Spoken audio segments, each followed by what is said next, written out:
नमस्कार, मैं doctor Anita Kawadia, associate professor history, government Meera girls college Udaipur. BA part 3, paper first, unit 5 का topic trade and commerce in Rajasthan.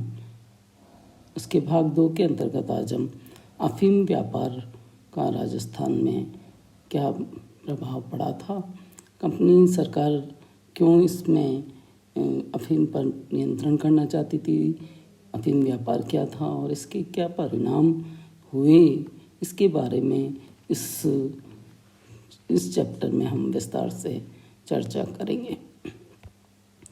Rajasthan में व्यापार एवं वाणिज्य अफीम व्यापार की स्थिति इन बिंदुओं के आधार पर हम देखेंगे। राजस्थान में कंपनी के लिए अफीम व्यापार का क्या महत्व था, अफीम व्यापार पर कंपनी सरकार का नियंत्रण, ब्रिटिश सरकार तथा मेवाड़, कंपनी सरकार तथा बूंदी, कंपनी सरकार तथा कोटा और अफीम व्यापार नियंत्रण के परिणाम, इन बिंदुओं पर हम विस्तार से चर्चा करेंगे। अफीम व्यापार क्या है, इसके बारे में और इसका निर्यात राजस्थान के किन राज्यों से होता था। तो अफीम की जो मुख्यतः राजस्थान में खेती होती थी वो दक्षिणी पूर्वी राजस्थान के राज्यों में होती थी और पोस्त के रस, डोडा पोस्त जो होता है उसके रस से अफीम तैयार की जाती थी। राजस्थान से अफीम निर्यात करने वाले राज्यों में उदयपुर, प्रतापगढ़, डूंगरपुर, झालावाड़, कोटा, बूंदी और टोंक ये प्रमुख राज्य थे और व्यावसायिक क्षेत्र में राजस्थान तथा मध्य भारत में तैयार की जाने वाली अफीम को मालवा अफीम कहा जाता था। इसी तरह से हम देखते हैं कि राजस्थान में इसकी डिमांड क्यों हुई थी, क्योंकि चीन के साथ ईस्ट इंडिया कंपनी के व्यापार वाणिज्य में अफीम का सर्वाधिक महत्व था। अतः कंपनी सरकार ने चीन में बढ़ती अफीम की मांग के आधार पर भारत के अधिकृत प्रदेशों में, जिनमें बंगाल, बिहार, उत्तर प्रदेश में व्यापारिक एकाधिकार स्थापित करने की नीति अपनाई थी और राजस्थान में भी वो एकाधिकार करना चाहते थे। उसका परिणाम ये हुआ था कि 1818 की जो सहायक संधियाँ यहाँ पर की गई थी उसके फलस्वरूप मध्य भारत और राजस्थान अंग्रेजों के हस्तगत हो गए थे। अंग्रेजों का यहाँ पर अधिकार हो गया था। तो अंग्रेजों ने सर्वप्रथम मालवा अफीम की उपज को नियंत्रण करने का प्रयास किया, लेकिन वो असफल रहे थे। उसके बाद अंग्रेजों ने अपना ध्यान राजस्थान में लगाया।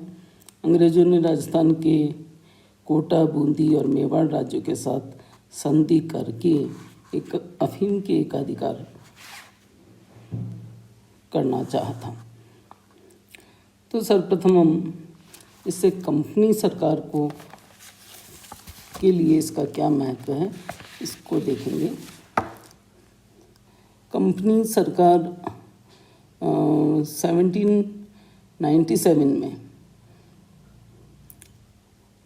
कंपनी ने स्वयं अपने नियंत्रण में अफीम की खेती बंगाल, बिहार आदि क्षेत्रों में करवाई थी और आरंभ में बंगाल, बिहार में इसकी खेती का ठेका दिया जाता था, किंतु इस पद्धति से अनुकूल लाभ न होने के कारण 1797 में कंपनी ने स्वयं अपने नियंत्रण में अफीम की खेती करवाई थी। तब कंपनी को पता चला कि चीन के बाज़ारों में तुर्की और मालवा की अफीम काफ़ी अच्छी मानी जाती थी और उसके भाव भी अच्छे थे। बंगाल की अफीम इतनी निम्न स्तर की होती थी कि कंपनी को इस बात का भय उत्पन्न हो गया था कि कहीं चीन का अफीम बाजार उसके हाथ से नहीं निकल जाए। तो कंपनी ने अफीम के व्यापार पर अपनी पकड़ बनाए रखने और बढ़ाने के लिए बम्बई सरकार को आदेश दिया कि मालवा की अफीम अधिक से अधिक खरीद ली जाए ताकि वह अफीम केवल कंपनी द्वारा ही चीन में बेचकर भारी मुनाफा कमाया जा सके। इस इस नीति का परिणाम भी कंपनी के लिए लाभप्रद नहीं रहा, क्योंकि निजी व्यापारी मालवा की अफीम को चीन के बाजार में पहुंचाने लगे थे और उस अफीम को बंगाली अफीम से सस्ते दामों में बेचने में वो सफल हो रहे थे। इससे कंपनी की चिंता बढ़ने लगी थी। तो कंपनी द्वारा अफीम व्यापार पर नियंत्रण की नीति अपनाई थी और 1818 की संधियों के बाद मध्य भारत और राजस्थान पर ब्रिटिश आधिपत्य जब हो गया था, तब कंपनी प्रशासन ने मालवा अफीम के उत्पादन एवं व्यापार पर अपना नियंत्रण स्थापित करने की नीति अपनाने का निश्चय किया। प्रारंभ में कंपनी की इस नीति का उद्देश्य मालवा अफीम की खेती को सीमित करके उसकी अधिक उपज को रोकना और नियंत्रित सामान्य उत्पादित अफीम की मात्रा को खरीद लेना, ताकि चीन के बाजार में बंगाल की अफीम बिकती रहे। किंतु निजी कंपनियों ने अफीम की तस्करी शुरू कर दी। राजस्थान के अफीम व्यापार का एक प्रमुख तस्कर मार्ग हाड़ौती से कराची बंदरगाह होते हुए दमन और मद्रास से चीन था। दूसरा मार्ग जालरापाटन से इंदौर था और वहाँ से अफीम को दमन और दीव तक पहुँचा दिया जाता था। तो कंपनी ने दमन दीव के व्यापार मार्ग पर पड़ने वाले राज्यों से संधियां करके अफीम के आवागमन को नियंत्रित करने का प्रयास किया था। कंपनी की इस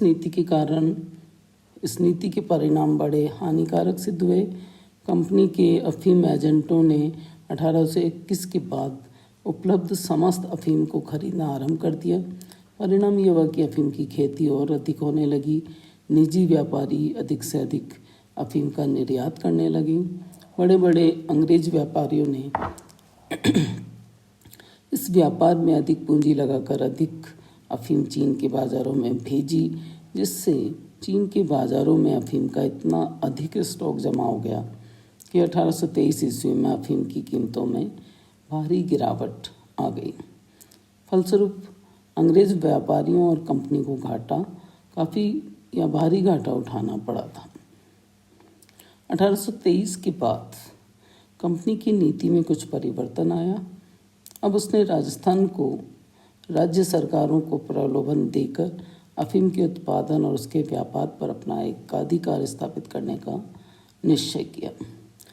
कंपनी ने अनाधिकृत अफीम व्यापार को रोकने और अफीम की खेती को कम करवाने के लिए राजस्थानी राज्यों को अधिक लालच देकर अपने पक्ष में करने का प्रयास शुरू किया। इस दिशा में पहला कदम 1824 में कंपनी ने उदयपुर के महाराणा को अपने फेवर में कर लिया। अक्टूबर 1824 में उदयपुर के महाराणा से संधि की गई और अफीम के तस्कर व्यापार से चुंगी के रूप में मेवाड़ राज्य को लगभग 40,000 रुपये वार्षिक आय होती थी।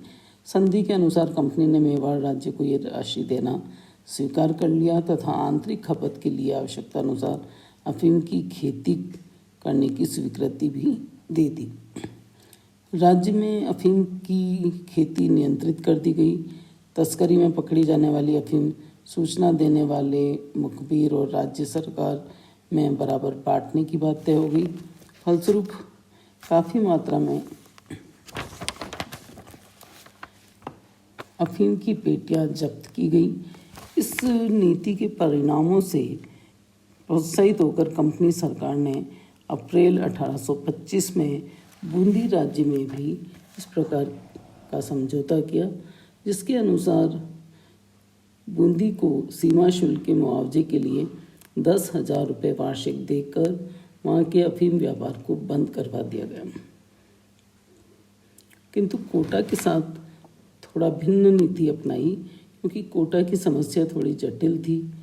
कोटा में अफीम की खेती अधिक होती थी और स्थानीय व्यापारी भी इसमें लगे हुए थे।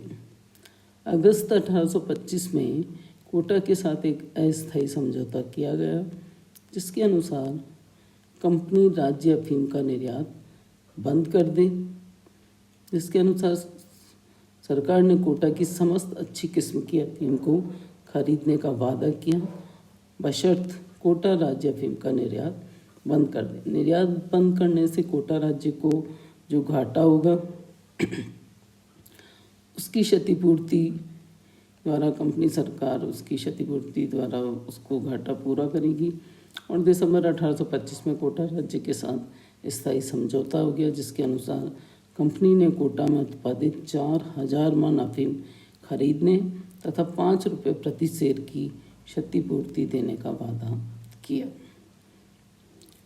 कंपनी के अधिकारियों के दबाव में आकर उदयपुर, बूंदी, कोटा के राज्यों ने संध्या तो कर ली, किंतु इन राज्यों के शासकों ने सामान्य किसानों और नागरिकों के हितों का ध्यान नहीं रखा।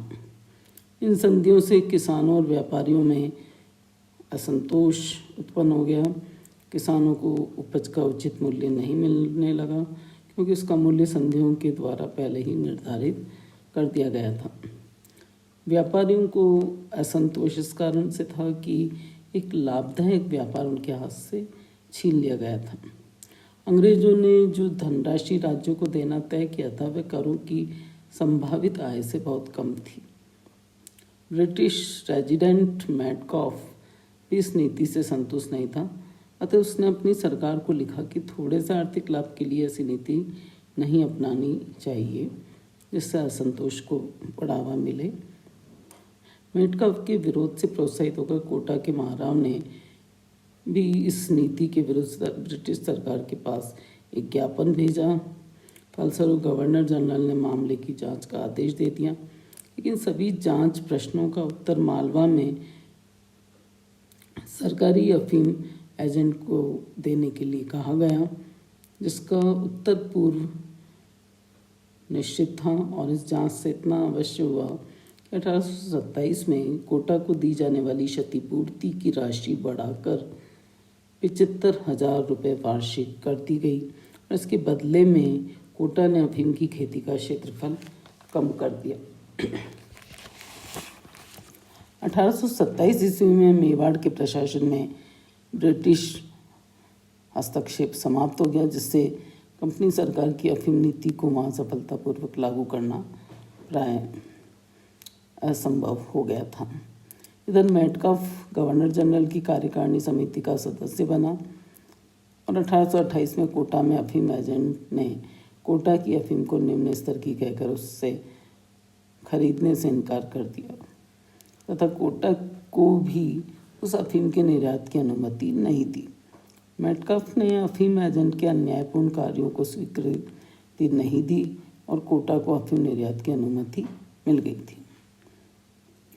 इस समय अफीम का तस्कर व्यापार भी बहुत बढ़ गया था, क्योंकि व्यापारियों ने दुर्गम मार्गों से जनजातियों की सहायता से अफीम का तस्कर व्यापार आरंभ कर दिया था।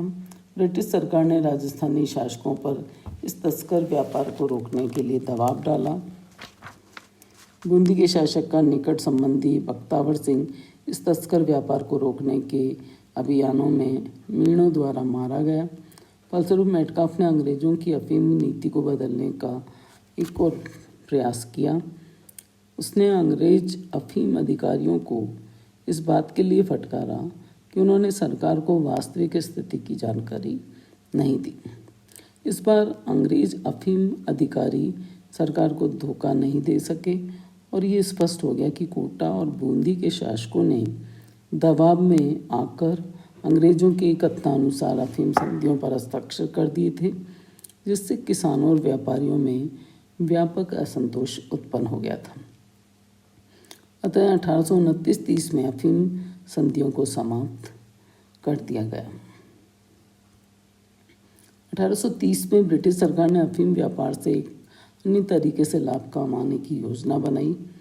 राजस्थानी राज्यों से अफीम को सीधा बम्बई ले जाने वाले व्यापारियों को निश्चित फीस पर आवश्यक आज्ञापत्र या लाइसेंस देने का तरीका अपनाया गया। अफीम की खेती और व्यापार पर लगे सभी प्रतिबंधों को हटा दिया गया और अफीम की पेटियों पर एक निश्चित दर से कर लगाने की नीति घोषित कर दी। इससे बहुत कुछ नियंत्रण के साथ अंग्रेजों को पर्याप्त आमदनी भी होने लगी और आरंभ में 140 पाउंड वजन वाली अफीम की एक पेटी पर 175 पारगमन कर लगाया गया, जो बाद में 125 रुपये प्रति पेटी कर दिया गया, क्योंकि मुंबई द्वारा पेटियां भेजना बहुत कम हो गया था और दमन दीव से अधिक माल भेजा जाने लगा था। अंग्रेजों द्वारा सिंध विजय के बाद वह मार्ग जो अन्य व्यापारियों को उपलब्ध था बंद हो गया था। जब अब अफीम की समस्त पेटियां बम्बई बंदरगाह से जाने लगी थी, फलस्वरूप ब्रिटिश सरकार समय समय पर इस कर को बढ़ाती रही, पारगमन कर को, और अक्टूबर 1843 में प्रति पेटी 200 रुपये पारगमन कर वसूल किया जाना शुरू किया। अक्टूबर 1861 में 700 रुपये प्रति पेटी के हिसाब से वसूल किया जाने लगा। 1989 से 90 में इस पारगमन कर से सरकार को 1,86,825 रुपये की आय हुई। इससे स्पष्ट है कि नमक उत्पादन पर एकाधिकार की भांति अफीम व्यापार भी ब्रिटिश सरकार की आय का एक महत्वपूर्ण स्रोत बन गया। इस प्रकार 1833 ईस्वी में ईस्ट इंडिया कंपनी का भारत में व्यापारिक एकाधिकार समाप्त कर दिया गया, लेकिन चीन के साथ उसने अफीम व्यापार के एकाधिकार को कायम रखा। इसीलिए कंपनी सरकार ने अफीम के व्यापार पर पहले से अधिक कठोर नियंत्रण स्थापित करने का प्रयत्न किया।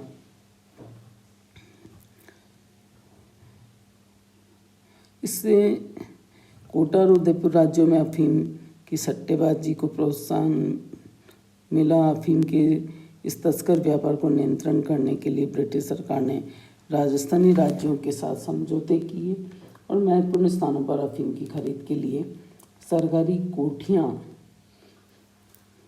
और कांटे स्थापित किए गए। तोलने के लिए चौकी कह सकते हैं, वो स्थापित किए। मेवाड़ दरबार इस समय ब्रिटिश सरकार का इतना आज्ञाकारी था कि उसने उदयपुर में कांटा स्थापित करने के लिए अपने राज्य कोष से धन दिया। मेवाड़ की महाराणा ने अपने सभी सामंतों को उस अफीम पर किसी भी प्रकार की राहदारी शुल्क लेने से मना कर दिया, जिस पर अंग्रेजी कर ले लिया गया। बाद में इस कांटे को चित्तौड़ हस्तांतरित कर दिया गया और 19वीं शताब्दी के अंत में चीन सरकार को ये बात समझ में आ गई कि उसने अफीम की खेती की मनाही करके तस्कर व्यापार को प्रोत्साहन दिया है। इसीलिए उसने अफीम की खेती की स्वीकृति दे दी और अफीम पर आयात कर लगाकर अफीम के आयात को भी अनुमति दे दी। फलस्वरूप चीन में आयातित अफीम का भाव गिरने लगा और भारत सरकार को पारगमन कर में कटौती करनी पड़ी। तो यहाँ देख सकते हैं कि किस तरह से ब्रिटिश सरकार ने मेवाड़, बूंदी और कोटा राज्यों पर अफीम का एकाधिकार करने के प्रयास में नीतियाँ बनाई और उससे अफीम का व्यापार भी ब्रिटिश सरकार के लिए आय का महत्वपूर्ण स्रोत बन गया था। अफीम व्यापार पर नियंत्रण के क्या परिणाम रहे? अफीम की खेती ब्रिटिश सरकार के लिए मुनाफा कमाने और साम्राज्यवादी तथा आर्थिक शोषण की नीति बन गई थी। अफीम की खेती करने वाले किसानों को उनकी उपज का उचित दाम नहीं मिल पाता था। किसानों द्वारा उत्पादित फसल को बाजार भाव में न बेचकर व्यापारी द्वारा तय किए गए भाव से बेचना पड़ता था। अफीम बाजार भाव से न बेचकर व्यापारी द्वारा तय किए भाव से बेचना पड़ता था। तो अफीम की खेती को प्रोत्साहित करने से राज्य में अन्न भंडारों की कमी हो गई। राज्य में पड़ने वाले अकालों के समय कई मवेशी और मनुष्य को इस तरह से हानि हुई। अफीम व्यापार पर एकाधिकार के तौर पर लोगों में असंतोष तो व्याप्त हो गया था तथा ब्रिटिश सरकार की इस नीति की बाद में कड़ी आलोचना की गई और भारत सचिव को पत्र लिखकर मानव जाति की दुर्गति और असंतोष से अवगत भी कराया गया था। इस सारे घटनाक्रम के संबंध में ब्रिटिश सरकार ने 1893 में एक अफीम रॉयल आयोग की स्थापना की। इस रॉयल कमीशन ने मध्य भारत और राजस्थान का दौरा किया और ये पाया कि ब्रिटिश सरकार द्वारा अफीम पर एकाधिकार की नीति से वे असंतुष्ट हैं और इस तरह से अंग्रेज़ों का प्रभुत्व राजस्थान में भारी रूप से हावी हो गया था। राजस्थान के राजपूत शासक अंग्रेज़ों की भारत से धन निष्कासन की नीति को नहीं समझ पाए। ब्रिटिश सरकार को अफीम व्यापार अति लाभप्रद रहा और इस तरह अंग्रेज़ों द्वारा अपनाई गई अफीम पर एकाधिकार की नीति उनके लिए बहुत अधिक लाभप्रद रही और भारतीयों के लिए निर्धनता के रूप में साबित हुई।